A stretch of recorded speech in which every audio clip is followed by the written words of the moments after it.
আসসালামু আলাইকুম রহমতুল্লাহ। সবাই কেমন আছেন? আশা করি সবাই ভালো আছেন। আজকে আরবি ভাষা শেখার 19তম ক্লাস, যারা 18তম ক্লাসটি করেননি তারা আমার কমেন্টে দেওয়া লিঙ্কে ক্লিক করে 18তম ক্লাসটি করে নেবেন, আর যারা 18তম ক্লাসটি করেছেন তাদের জন্য আজকের নতুন পড়া।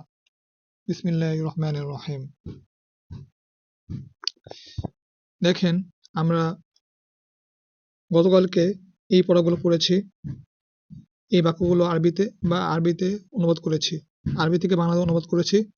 আর আজকে এই বাক্যগুলোকে অনুকরণ করে আপনারা বিভিন্ন দিকে ইশারা করে বাংলা থেকে আরবিতে অনুবাদ করবেন।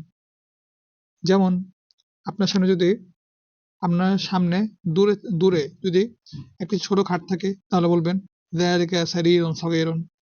আপনার কাছে যদি একটি ছোট চেয়ার থাকে তাহলে আপনি বলবেন হাযা কুরসিয়্যুন সগীরুন। এইভাবে আপনারা এই বাক্যগুলো বলবেন। আজকে কিছু নতুন শব্দ শিখব এই যে নিচে। তাহলে শুরু করি। বিসমিল্লাহির রহমানির রহিম।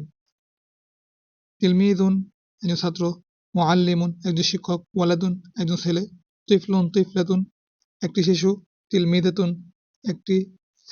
একজন ছাত্রী, মুআল্লিমাতুন একজন শিক্ষিকা, বিনতুন একজন মেয়ে, মুআদ্দাবুন ভদ্র সভ্য। এই শব্দগুলো আপনারা শিখে রাখবেন। যদি কোনো বুঝতে সমস্যা হয় অবশ্যই কমেন্ট করে জানাবেন।